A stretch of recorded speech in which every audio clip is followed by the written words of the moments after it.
Hello friends, एक बार फिर से स्वागत है आप सभी का जी सृजन एकेडमी पर। तो आइए आज हम अब जो है नया मॉडल पेपर शुरू कर रहे हैं। सीजी फायरमैन परीक्षा 2026 को लेकर के सब इंस्पेक्टर एग्जाम हो चुका है। उसका जो आंसर की है वो जो है आज शाम तक प्रोवाइड कराया जाएगा। आप सभी जरूर देखें जो फायरमैन परीक्षा में भी शामिल हो रहे हैं और साथ ही साथ जो सब इंस्पेक्टर दिए हो तो चेक करेंगे ही। आइए आज हम सीजी फायरमैन परीक्षा 2026 को लेकर के छत्तीसगढ़ का इतिहास ये आपके सिलेबस वाइज कंप्लीट कराते जा रहे हैं। और आपका ज्यादा दिन नहीं बचा है, लेकिन 6 दिन में कोशिश की जाएगी कि पूरा सिलेबस वाइज हम सारे मॉडल पेपर के रूप में प्रैक्टिस सेट के रूप में सारे इंपॉर्टेंट क्वेश्चन कर लें। तो ये हमारा मॉडल पेपर चौथा होगा और मैं प्ले लिस्ट बना दिया हूँ सीजी फायरमैन परीक्षा 2026। उसमें 3 और प्रैक्टिस सेट जारी हो चुका है, इसीलिए चौथे नंबर का मॉडल पेपर लिखा गया है। तो उसे आप जरूर देखें। आइए जल्द स्टार्ट करते हैं। आइए जल्दी से हम जो है टॉप 40 क्वेश्चन देखने वाले हैं छत्तीसगढ़ इतिहास के अंतर्गत जो आपके सिलेबस में है। और आज जो है हम टॉप 40 क्वेश्चन जो करेंगे ये सीजीपीएससी सीजी व्यापक पैटर्न में जिस तरह से क्वेश्चन पूछा जा रहा है उसी पैटर्न में करेंगे। तो चलिए, जो चैनल में फर्स्ट बार जुड़े हैं, अभी तक आपने चैनल को सब्सक्राइब नहीं किया तो दोस्तों चैनल को सबसे पहले सब्सक्राइब कर लें। बेल आइकन में ऑल जरूर प्रेस करके रखें ताकि वीडियो का नोटिफिकेशन आप तक पहुंचता रहे। टेलीग्राम अगर ज्वाइन नहीं किए तो डिस्क्रिप्शन के नीचे आपको टेलीग्राम का लिंक भी मिल जाएगा, उसमें जाकर के आप ज्वाइन जरूर कर लें। तो आइए पहला क्वेश्चन हम फटाफट स्टार्ट करते हैं। प्राचीन दक्षिण कोसल की राजधानी किसे माना जाता है? रतनपुर को, सिरपुर को, राजिम को या फिर मल्हार को? अपने आप को भी चेक करें कितने क्वेश्चन आपसे सही बनते हैं। तो सिरपुर को माना जाता है प्राचीन दक्षिण कोसल की राजधानी। बहुत इंपॉर्टेंट है, ठीक है। बहुत ज्यादा टफ लेवल का क्वेश्चन नहीं आएगा, इस लेवल का क्वेश्चन आप जरूर करें। ये जो सारे क्वेश्चन कर रहे हैं, यहाँ देखिए सिरपुर उत्खनन में प्राप्त लक्ष्मण मंदिर का निर्माण किसने कराया था? तो देखिए महाशिवगुप्त, बालार्जुन, हर्षगुप्त, तीवरदेव और महेंद्रादित्य। तो ये ऑप्शन में जो दिया है उसके हिसाब से हमें आंसर लेना होता है। तो ये हर्षगुप्त आएगा, लेकिन हर्षगुप्त ने इसका निर्माण नहीं कराया था। हर्षगुप्त की जो पत्नी थी रानी वासाटा देवी, ठीक है, कौन? रानी वासाटा देवी जो थी, उन्होंने किसका निर्माण कराया था? ये प्रसिद्ध लक्ष्मण मंदिर का निर्माण करवाया था। लेकिन ऑप्शन में हर्ष वासाटा, रानी वासाटा का नाम नहीं है, इसलिए हर्षगुप्त को ले रहे हैं। थोड़ा देख करके आंसर लेना है आपको, आपने जो ऑप्शन में दिया है उसके हिसाब से। तो यहाँ देखिए पांडुवंशी शासकों का प्रमुख सत्ता केंद्र था, कौन सा था? मल्हार था, सिरपुर था, तुमान था या खरौद था? तो पांडुवंशी शासकों का प्रमुख सत्ता केंद्र जो था वो श्रीपुर था, ठीक है। क्या श्रीपुर भी कहा जाता है या सिरपुर कह सकते हैं, ठीक है। थर्ड का बी ऑप्शन सही होगा। नेक्स्ट क्वेश्चन, तीवरदेव किस वंश का शासक था? ठीक है, 4 नंबर क्वेश्चन। तो ये कलचुरी वंश के शासक थे, सोमवंशी थे, पांडुवंशी थे या फिर नलवंशी थे? तो तीवरदेव पांडुवंशी शासक थे। 4 का सी ऑप्शन सही होगा। नेक्स्ट क्वेश्चन है, चीनी यात्री ह्वेन ने दक्षिण कोसल की यात्रा किस शासक के समय की थी? बहुत इंपॉर्टेंट क्वेश्चन और ये पूछा जा चुका है व्यापम द्वारा। तो देखिए महाशिवगुप्त, बालार्जुन के समय, हर्षगुप्त के समय, तीवरदेव या फिर रत्नदेव के समय? तो सही आंसर हो जाएगा महाशिवगुप्त बालार्जुन के समय जो है फेनसांग जो है यात्री, चीनी यात्री है, ये दक्षिण कोसल की यात्रा की थी। नेक्स्ट क्वेश्चन है, मल्हार का प्राचीन नाम क्या था? अब देखिए मल्हार का प्राचीन नाम मणिपुर, मल्लल, मल्लार या मल्लल पट्टन। तो देखिए थोड़ा सा कंफ्यूजन है, यहाँ मिस्टेक है। एक तो मल्लाल है, ठीक है, मल्लाल भी रहता तो आ जाता, बी ऑप्शन यहाँ ले सकते हैं, लेकिन मल्लल दिया है। दूसरा मल्लल पट्टन दिया है, तो ये मल्लाल पट्टन है, मल्लाल या मल्लाल पट्टन कहते हैं। तो यहाँ डी ऑप्शन ले सकते हैं क्योंकि एकदम ज्यादा क्लियर मल्लल पट्टन लिखा है। तो ऑप्शन ऐसा कुछ क्वेश्चन रहता है जो एग्जाम में अगर क्लियर ऑप्शन नहीं रहता तो विलोपित भी किया जाता है। तो यहाँ पे हम मल्लाल पट्टन ले सकते हैं और ये मल्लाल लिखा है तो बी ऑप्शन और डी दोनों ले सकते हैं, मतलब दोनों नाम से जाना जाता था, ठीक है। आगे चलिए देखते हैं, छत्तीसगढ़ में प्राप्त सबसे प्राचीन ऐतिहासिक अभिलेख किस स्थल से संबंधित माना जाता है? 7 नंबर क्वेश्चन, ठीक है। तो ये जो है मल्हार, सिरपुर, राजिम, खरौद दिया है। थोड़ा सा ये विवादित टाइप से क्वेश्चन है, मतलब ये कंफ्यूजन क्रिएट करेगा। लेकिन जोगीमारा गुफा से माना जाता है, सरगुजा के रामगढ़ पहाड़ियों से माना जाता है। और चूंकि ऐतिहासिक अभिलेख बोला गया है तो सिरपुर भी आना चाहिए क्योंकि बौद्ध मूर्ति से संबंधित है। तो इसे हम थोड़ा सा अध्ययन करें और, ठीक है, ये टास्क के लिए थोड़ा सा आप लोग भी इसको देखें इस क्वेश्चन को, ठीक। और हालांकि ये इस तरह से क्वेश्चन दिया गया है आपको प्रैक्टिस कराने के लिए। चलिए नेक्स्ट क्वेश्चन है, नलवंशी शासकों का प्रभाव मुख्यतः किस क्षेत्र में था? ठीक है, 8 नंबर क्वेश्चन। तो बताइए ये किस क्षेत्र में था? उत्तरी छत्तीसगढ़, दक्षिण बस्तर, महानदी घाटी या फिर मैकल क्षेत्र? तो 8 का सही आंसर होगा दक्षिण बस्तर क्षेत्र में, ठीक है। आगे देखते हैं, राजिम को प्राचीन ग्रंथों में किस नाम से उल्लिखित किया गया है? 9 नंबर क्वेश्चन। तो ये राजीव लोचन क्षेत्र, राजपुर, राजमहेंद्र, राजनगर? तो सही आंसर होगा इसको, राजिम को प्राचीन ग्रंथों में कमल क्षेत्र, ठीक है, पदमपुर और राजीवपुर।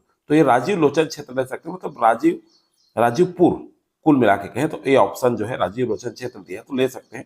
अगर ऑप्शन में नहीं दिया है तो राजीव लोचन मंदिर किस देवता को समर्पित है? शिव, विष्णु, सूर्य या फिर बुद्ध? तो 10 नंबर क्वेश्चन का सही आंसर क्या हो जाएगा यहाँ पे? विष्णु को समर्पित है। नेक्स्ट क्वेश्चन है आपका, छत्तीसगढ़ में सरपपुरी वंश का उदय किस शताब्दी में हुआ? 11 नंबर क्वेश्चन। तो ये चौथी में, पांचवी में, ठीक है, देखते चलेंगे छठवीं में या फिर सातवीं में। तो 5वीं शताब्दी में हुआ, 5वीं से 6वीं माना जाता है, लेकिन स्टार्टिंग में 5वीं में हुआ तो इसलिए आंसर अलग अलग दिया है, तो 5वीं लेंगे। 11 का बी होगा। सरपुरी वंश के पश्चात दक्षिण कोसल में प्रमुख सत्ता किसकी स्थापित हुई? नल वंश की, पांडु वंश की, कलचुरी की या फिर चालुक्य की? तो सही आंसर हो जाएगा यहाँ पे पांडु वंश की, ठीक है। 12 का बी सही आंसर होगा। अगला है, महाश्रीगुप्त बालार्जुन का शासनकाल लगभग कितने वर्षों तक माना जाता है? 25 वर्ष, 40 वर्ष, 57 वर्ष या फिर 72 वर्ष? तो 50 से 60 वर्ष के बीच माना जाता है, तो ये 57 वर्ष सही आंसर आ जाएगा, ठीक है। अगर हम शताब्दी में देखें तो 6वीं से 8वीं शताब्दी। नेक्स्ट क्वेश्चन है, सिरपुर से प्राप्त बौद्ध विहारों की सर्वाधिक संख्या किस बौद्ध परंपरा से संबंधित मानी जाती है?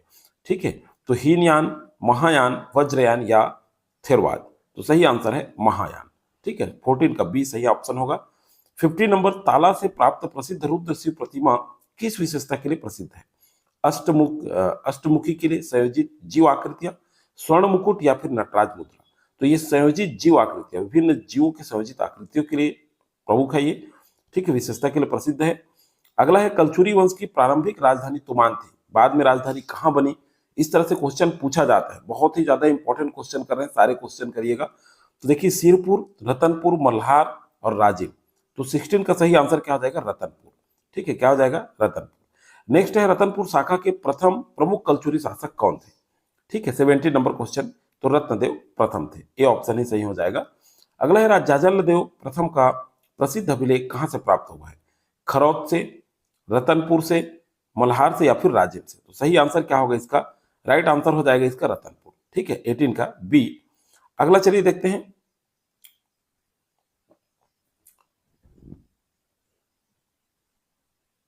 पृथ्वीदेव द्वितीय किस वंश का शासक थे? ठीक है, पृथ्वीदेव द्वितीय किस वंश के शासक थे? तो 21 वंश के शासक थे। बहुत ही सिंपल क्वेश्चन है, पांडु वंश, कलचुरी, नल वंश, सरपपुरी वंश? सही आंसर हो जाएगा कलचुरी वंश, ठीक है, 20 का बी ऑप्शन सही होगा। अगला है, बस्तर में कलचुरियों के समकालीन प्रमुख शक्ति कौन थी? 21 नंबर क्वेश्चन। तो कलचुरियों के समकालीन बस्तर में नागवंश थे, ठीक है, 21 का क्या हो जाएगा? बी सही आंसर, नागवंश मतलब छिंदक नागवंश। और इसका प्रतापी जो शासक है वो कहा जा सकता है सोमेश्वर देव को माना जाता है, ठीक है, छिंदक नागवंश के प्रतापी शासक थे। अगला देखिए, बस्तर नागवंश की राजधानी थी, तो बस्तर नागवंश की राजधानी क्या थी? बारसूर, दंतेवाड़ा, जगदलपुर, कुरुसपाल? तो सही आंसर क्या है? ये जो है बस्तर नागवंश की राजधानी जो थी, ठीक है, 22 नंबर क्वेश्चन, वो बारसूर थी। और ये बारसूर कहाँ है? तो बारसूर को चक्रकोट के नाम से भी जाना जाता था, ये भी याद रखिएगा। चलिए अगला है, दंतेश्वरी मंदिर की स्थापना किस वंश से संबंधित मानी जाती है? 23 नंबर क्वेश्चन, कलचुरी, नागवंश, पांडुवंश और चालुक्य वंश? तो सही आंसर होगा नागवंश, ठीक है।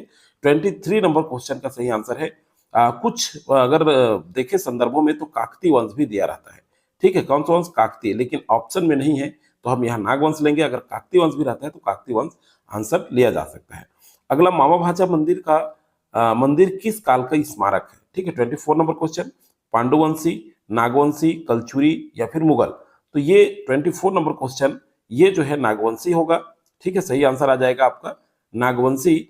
और दंतेवाड़ा जिला में जो है ये 11वीं शताब्दी में, ठीक है, किसमें? 11वीं शताब्दी में, याद रखिए मामा भाजा मंदिर। 24 नंबर क्वेश्चन का बी ऑप्शन सही होगा। 25 नंबर देखिए, बस्तर के नागवंश पर काकती प्रभाव कहां से आया था? ठीक है, 25 नंबर, कांची से, वारंगल से, उज्जैन से या कलिंग से? तो वारंगल से होगा, ठीक है, 25 का सही आंसर। अगला चलिए देखते हैं, जाजलदेव प्रथम ने किस शक्ति पर विजय प्राप्त की थी? 26 नंबर क्वेश्चन, चोल, गंग, चंदेल या फिर परमार? तो ये गंग शक्ति पर विजय प्राप्त की थी जाजलदेव प्रथम ने। कलचुरी प्रशासन की प्रमुख इकाइयां थी, तो कलचुरी प्रशासन की प्रमुख इकाइयां कौन सी थी?